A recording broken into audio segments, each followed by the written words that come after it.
Social science lesson. കഥാപ്രസംഗം. Gandhiji. Mohandas Karamchand Gandhi is the brilliant example of a human being who strived hard to free himself from the weakness of a common man.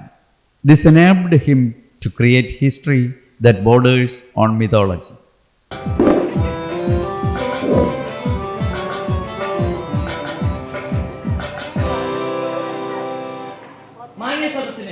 വന്ദനം. Indian സ്വാതന്ത്ര്യ സമരത്തിന്റെ പ്രമുഖ നേതാവ്, ഇന്ത്യയുടെ രാഷ്ട്രപിതാവ് എന്നറിയപ്പെടുന്ന മഹാത്മാഗാന്ധിയെ കുറിച്ചുള്ള ഒരു ചെറിയ വിവരണമാണ് ഞാൻ ഇന്നിവിടെ കഥാപ്രസംഗ രൂപത്തിൽ അവതരിപ്പിക്കാൻ പോകുന്നത്. എന്റെ കഥയുടെ പേര് ഗാന്ധിജി.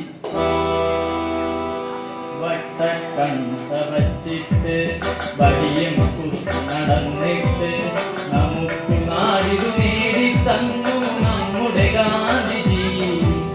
വട്ടക്കണ്ണട വച്ചിട്ട് കടിയം കുത്തി നടന്നിട്ട് നമുക്ക് നാടിതു നേടി തന്നു നമ്മുടെ ഗാന്ധിജി.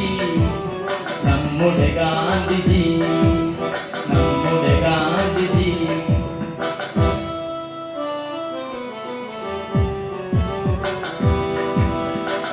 അയ്യോട് നമിക്കാനും തോക്കില്ലാതെ ജയിക്കാനും നമ്മെ പണ്ടു പഠിപ്പിച്ചല്ലോ നമ്മുടെ ഗാന്ധിജി. തൊഴുകയോട് നമിക്കാനും തോക്കില്ലാതെ ജയിക്കാനും നമ്മെ പണ്ടു പഠിപ്പിച്ചല്ലോ നമ്മുടെ ഗാന്ധിജി. നമ്മുടെ ഗാന്ധിജി, നമ്മുടെ ഗാന്ധിജി.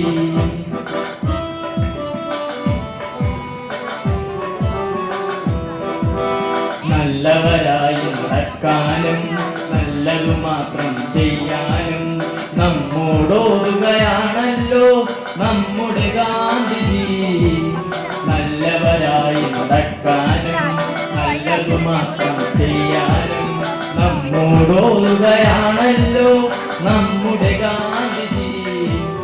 നമ്മുടെ ഗാന്ധിജി, നമ്മുടെ ഗാന്ധിജി. 1869 ഒക്ടോബർ 2 ഗുജറാത്തിലെ പോർബന്ദറിൽ കരംചന്ദ് ഗാന്ധിയുടെയും പുത്ലിബായിയുടെയും മകനായി ജനിച്ചു. രാജ്കോട്ടിലായിരുന്നു വിദ്യാഭ്യാസ കാലം. വളരെ ചെറുപ്രായത്തിൽ തന്നെ തന്റെ 13-ാം വയസ്സിൽ, അതായത് ഇന്നത്തെ കുട്ടികൾ ഓടിക്കളിച്ച് നടക്കുന്ന പ്രായം, അദ്ദേഹം വിവാഹിതനാവുകയാണ്. അദ്ദേഹത്തിന്റെ ഭാര്യ കസ്തൂർബ. സ്കൂൾ വിദ്യാഭ്യാസത്തിനു ശേഷം തന്റെ നിയമപഠനത്തിനു വേണ്ടി അദ്ദേഹം 21-ാം വയസ്സിൽ സൗത്ത് ആഫ്രിക്കയിലേക്ക് പോവുകയുണ്ടായി.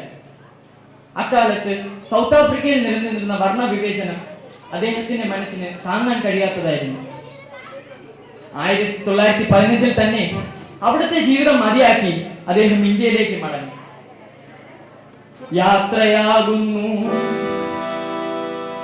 സൂര്യൻ, യാത്രയാകുന്നു ഇരുണ്ട ഭൂഖണ്ഡത്തിൽ നിന്നും, യാത്രയാകുന്നു സൂര്യൻ, യാത്രയാകുന്നു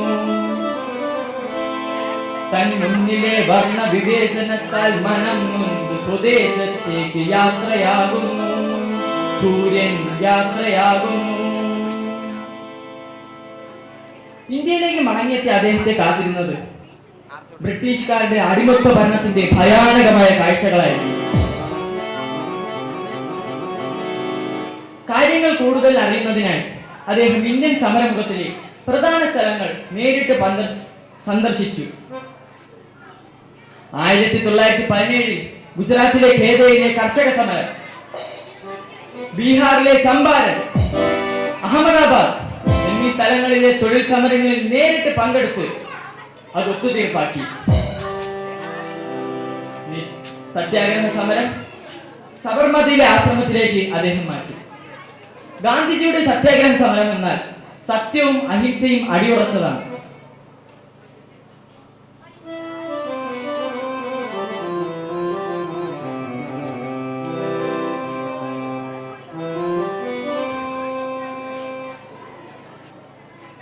ബ്രിട്ടീഷുകാർക്കെതിരെയുള്ള ഗാന്ധിജിയുടെ ആദ്യത്തെ സമരം റൗലറ്റ് ആക്ടിനെതിരെയായിരുന്നു. വിചാരണ കൂടാതെ ഇന്ത്യൻ രാഷ്ട്രീയ പ്രവർത്തകരെ 2 വർഷം തടവിൽ വയ്ക്കുക എന്ന ബ്രിട്ടീഷുകാരുടെ റൗലറ്റ് ആക്ട്, അതിനെതിരെയായിരുന്നു ഗാന്ധിജിയുടെ ആദ്യത്തെ സമരം. അതിനുശേഷം നിസ്സഹകരണ പ്രസ്ഥാനത്തിലൂടെ അങ്ങേയറ്റം ക്രൂരത അടങ്ങിയ ജാലിയൻ വാലാബാഗിനെയും ബംഗാൾ വിഭജനത്തെയും അദ്ദേഹം അങ്ങേയറ്റം എതിർത്തു.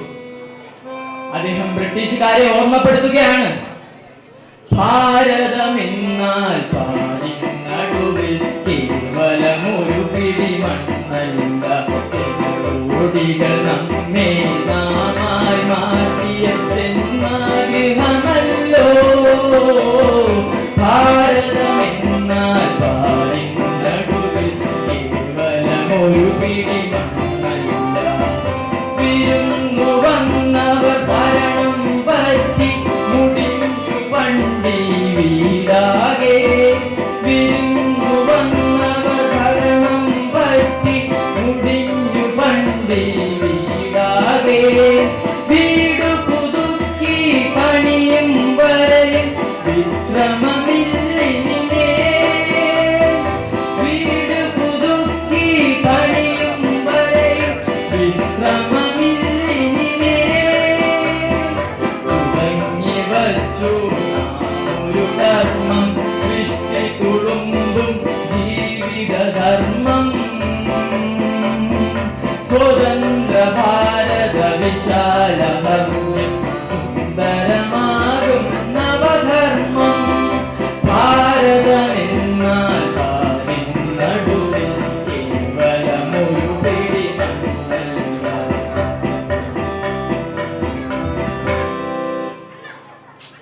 ഇന്ത്യൻ സ്വാതന്ത്ര്യ സമരത്തിലെ ഏറ്റവും നാഴികക്കല്ലായി മാറിയ ഒന്നാണ് ഗാന്ധിജിയുടെ ഉപ്പു സത്യാഗ്രഹം.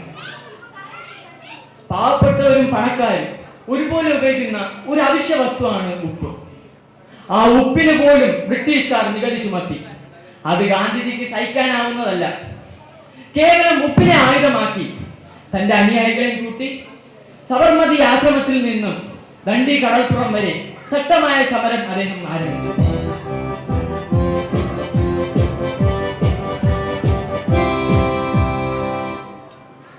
ദണ്ഡി കടൽപ്പുറത്തെത്തി കടൽ വെള്ളം വറ്റിച്ച് ഉപ്പുണ്ടാക്കി ഉപ്പ് നിയമം ലംഘിച്ചു.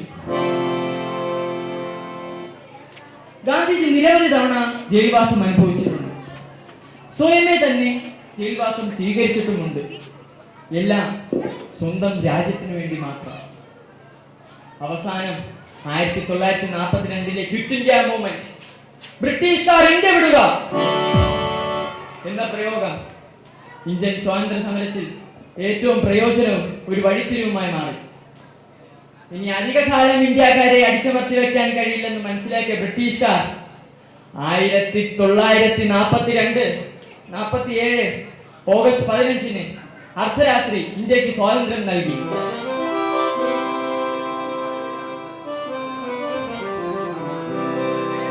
ജയ ജയ ജന്മഭൂമി, ജയ ജയ ജയ ഭാരത ഭൂമി, ജയ ജയ ജയ ജന്മഭൂമി, ജയ ജയ ജയ ഭാരത ഭൂമി, ആകാശ ഗംഗയൊഴുകി വന്ന ഭൂമി, ആകാശ ഗംഗയൊഴുകി വന്ന ഭൂമി, ശ്രീകൃഷ്ണ ഗീതയമൃത് തന്ന ഭൂമി, ശ്രീകൃഷ്ണ ഗീതയമൃത് തന്ന ഭൂമി, വേദാന്ത സാര വിഹാര പുണ്യഭൂമി, ഭാസുരഭൂമി, ഭാരതഭൂമി, ഭാസുരഭൂമി, ഭാരതഭൂമി, ജയ ജയ ജയ ജന്മഭൂമി, ജയ ജയ ജയ ഭാരതഭൂമി, ജയ ജയ ജയ ജന്മഭൂമി, ജയ ജയ ജയ ഭാരതഭൂമി.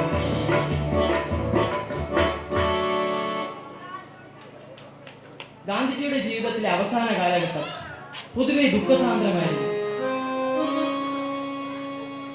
അതിനൊരു പ്രധാന കാരണം ഇന്ത്യ പാകിസ്ഥാൻ വിഭജനം തന്നെ. ഇന്ത്യ മഹാരാജ്യത്തെ വെട്ടിമുറിക്കുക അദ്ദേഹം ഒരിക്കലും ആഗ്രഹിച്ച കാര്യമല്ല. ഇന്ത്യ സ്വാതന്ത്ര്യം ആഘോഷിക്കുമ്പോൾ അദ്ദേഹം കൽക്കത്തയിൽ ഇന്ത്യ പാകിസ്ഥാൻ വിഭജനത്തിൽ അതീവ ദുഃഖിതനായി കഴിഞ്ഞു. ഇത്രയധികം യാതനകൾ സഹിച്ച് സ്വന്തം രാജ്യത്തിന് വേണ്ടി സ്വാതന്ത്ര്യം നേടിക്കൊടുത്ത ആ മഹത് വ്യക്തിക്ക് അവസാനം എന്താണ് സംഭവിച്ചത്? പറയൂ, അവസാനം എന്താണ് സംഭവിച്ചത്? 1948 ജനുവരി 30 വൈകുന്നേരം 5:17 ഡൽഹിയിലെ ബിർള മന്ദിരത്തിൽ ഒരു പ്രാർത്ഥനാ യോഗത്തിനിടെ ഹിന്ദു മഹാസഭാ പ്രവർത്തകനായ നാഥുറാം ഗോഡ്സെ എന്ന മതഭ്രാന്തന്റെ വെടിയേറ്റ് അദ്ദേഹം മരണമടയുകയാണ്. രാജ്യം മുഴുവൻ ഒരു നിമിഷത്തേക്ക് നിശ്ചലമായി. പ്രകൃതി പോലും ഒരു നിമിഷത്തേക്ക് നിശ്ചലമായി.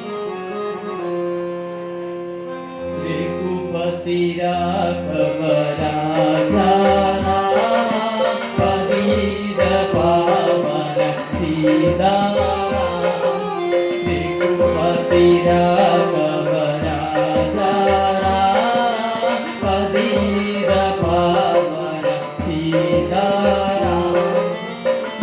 ईश्वर अल्लाह तेरे नाम सबको सन्मति है भगवान ईश्वर अल्लाह तेरे नाम सबको सन्मति है भगवान रघुपति राघव राजा परीद पावन